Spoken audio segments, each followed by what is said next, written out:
Hieno matto. Ootas, katsotaan kohta sit yhdessä sitä.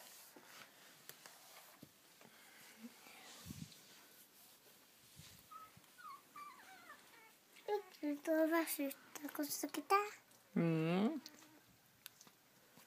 Ootas, että kurkkaa vielä näkyykö tuolta vielä noita muita.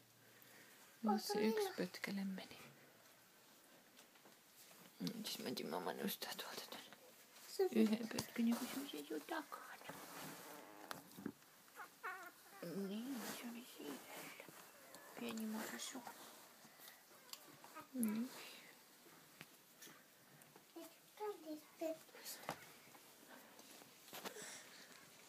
pienet pennut. Niillä on vieläkin ne silmät kiinni. Ei ole vieläkään auennut. Ne aukeaa sitten joskus viikon päästä.